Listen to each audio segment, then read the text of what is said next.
एक राजकुमारी ने दैवीय सहायता से अपने बूढ़े साधु पति को जवान कैसे किया। सुकन्या ने जवाब दिया, पूज्य देवताओं, मैं शर्याती की बेटी और ऋषि च्यवन की पत्नी हूँ। कुछ परिस्थितियों से मजबूर होकर मेरे पिता ने मेरी शादी इस ऋषि से कर दी जो बहुत बूढ़े और अंधे हैं। वह पास के आश्रम में रहते हैं। मैं उनके साथ रह रही हूँ और उनके आराम की देखभाल कर रही हूँ।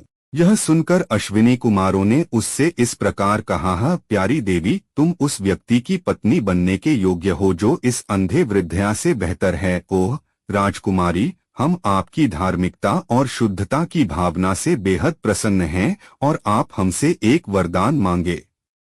हम देवताओं के चिकित्सक हैं और आपके पति को उसकी दृष्टि दे सकते हैं और उसे जवान और वीर भी बना सकते हैं। लेकिन इसके लिए एक शर्त है। जैसे ही आपका पति जवान और सुंदर हो जाएगा, हम भी उनके जैसे बन जाएंगे और फिर आप हमारे बीच से किसी एक को चुन सकते हैं। क्या आप तैयार हैं? अगर ऐसा है तो हम इस समय आपके पति को आकर्षक और सुंदर बना देंगे। सुकन्या इस प्रस्ताव से बहुत खुश थी, लेकिन रखी गई शर्त ने उसे संतुष्ट नहीं किया। इसलिए वह आश्रम की ओर दौड़ी और अपने पति से इस प्रकार कहा, भगवान, मैं स्नान करने के बाद नदी से जाते समय अश्विनी देवों से मिली और मेरी सुंदरता पर मोहित होकर उन्होंने यह प्रस्ताव दिया है। हम आपके पति को उसकी दृष्टि वापस देते हुए युवा और सुंदर बना देंगे और फिर हम खुद को उसके जैसा बनाने के लिए बदल देंगे। तब आपको हम में से किसी एक को अपने पति के रूप में चुनना होगा। मैं उनकी चालाकी को समझ नहीं पा रहा हूँ और इसलिए मैं आपके पास उनके सवाल का जवाब लेने आया हूँ। मैं आपको युवा और सुंदर देखने के लिए उत्सुक हूँ और आपकी दृष्टि फिर से प्राप्त हो गई है। जैसा आप निर्देश देंगे मैं वैसा ही करूँगा। स्यानव ने कहा है, यह महान विचार के लिए कुछ भी नहीं है। तुम जाओ और उनसे कहो कि तुम जैसा वे चाहेंगे वैसा करोगे और उन्हें यहाँ नीचे लाओ। ओह, यह सुनकर सुकन्या अश्विनी कुमारों के पास गई और उन्हें आश्रम ले गई। उन्होंने च्यवन को पास की झील में डुबकी लगाने के लिए कहा और जैसे ही वह झील में प्रवेश किया, अश्विनी देव भी उसमें प्रवेश कर गए और च्यवन के साथ उसके पानी में डुबकी लगा दी। जैसे ही वे पानी से उठे, तीनों जवान और एक जैसे दिखने वाले सुंदर हो गए। अश्विन देवों ने तब सुकन्या से अनुरोध किया कि वे उनमें से एक का चयन करें। सुकन्या असमंजस में थी और उसने अपनी देवी से प्रार्थना की कि वह उसे अपने रहस्य को पहचानने की शक्ति दे।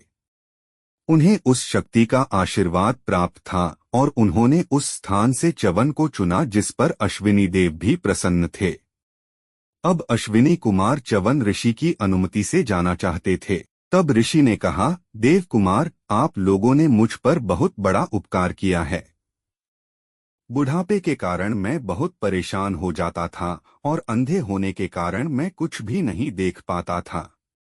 आपने मुझे जवानी देकर मेरे सभी दुखों का अंत कर दिया है। इसलिए अगर आपके पास कोई काम है तो मैं जो कुछ भी कर सकता हूँ वह करना चाहता हूँ। अगर आप चाहें तो मैं आपकी इच्छा को जरूर पूरा करूँगा। ऋषि की बात सुनने के बाद दोनों अश्विनी कुमारों ने एक दूसरे से परामर्श किया और कहा, एक देवता होने के बावजूद हम दोनों देवराज इंद्र द्वारा सोमारस को पीने के अधिकार से वंचित हैं, क्योंकि हम चिकित्सक हैं।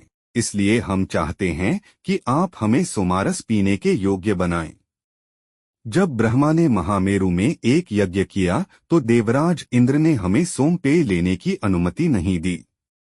यदि आप ऐसा करने में सक्षम हैं तो आपको हमें इस दिव्य पेय को लेने का अधिकार देना चाहिए। च्यवन ने ऐसा करने का वादा किया। थोड़ी ही देर में राजा शर्याती और उनकी पत्नी अपनी बेटी के कल्याण के बारे में पूछताछ करने के लिए आश्रम आए।